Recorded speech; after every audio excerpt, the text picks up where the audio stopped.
Since the late 1970s, we developed software for the civil engineering and land development industry responsible for new growth and redevelopment. As we flew around the nation selling and servicing thousands of consulting firms, we could witness the sprawling subdivisions which were designed by CAD and our technology. It became obvious that a disturbing trend was happening.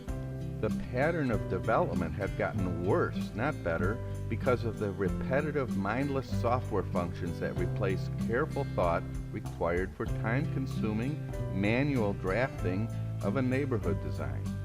What would have taken weeks or months could now be done in just a few minutes.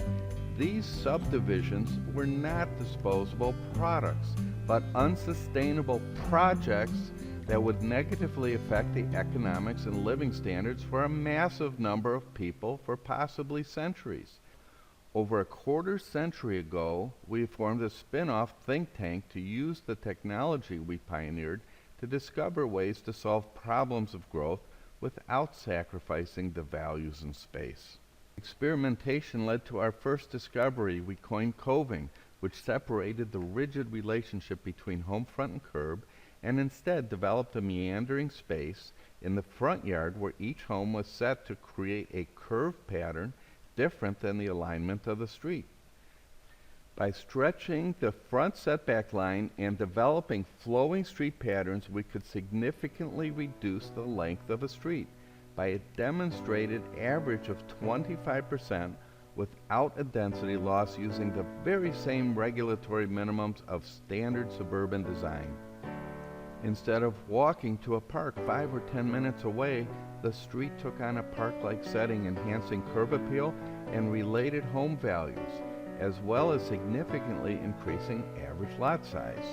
By the late 1990s, we introduced the Bay Home, which was the first merging of architecture and planning, where living spaces within the home blended with open spaces around it by creating panoramic views in a village-like setting. Unlike coving, where homes are set as an art form, Bay homes are carefully staggered to provide a panoramic view and intended as a more viable alternative to townhomes, twin homes, and the rigid new urbanist patterns. We then looked at the zoning patterns. The transitional patterns common to the suburbs place the highest density and cheapest products along arterial streets and other bad locations, resulting in lower overall value.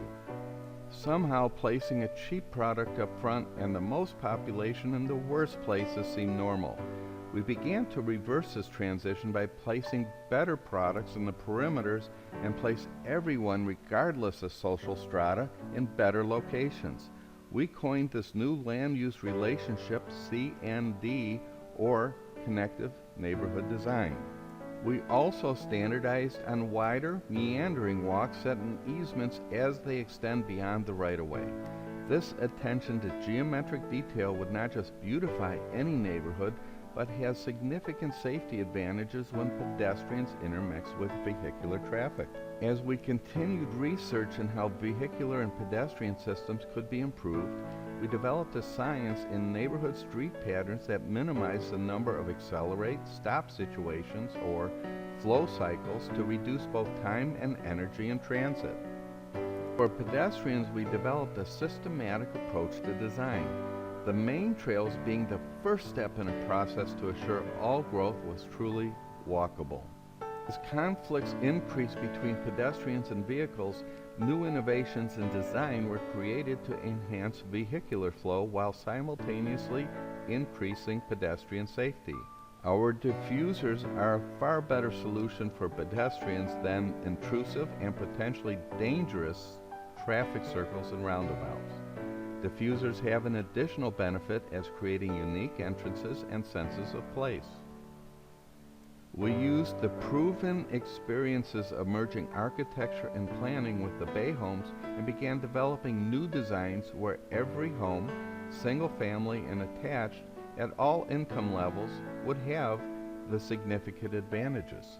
More recently, by merging architecture and cove patterns, we enhanced the efficiency, living standards, and value of single-family and duplex units on platted lots using a method we call architectural shaping. To increase premium views, we routinely pull away from site amenities called pullback. What this does is double or triple the number of premium locations compared to conventional subdividing. The current regulatory systems in place are seriously flawed, either encouraging most minimal development or making regulatory demands too restrictive and complex, so that land developments become a paint by numbers, preventing the masterpieces.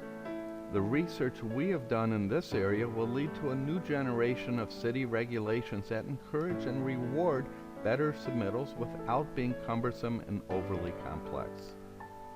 All of these discoveries were in conjunction with developing new educational systems and new technologies that will extend beyond our doors to every city, consultant, and school worldwide. We believe that within a decade, we can disrupt the entire land development and building industry with a new age of solutions that will bring design, attention to detail, and thought back into the growth of our world.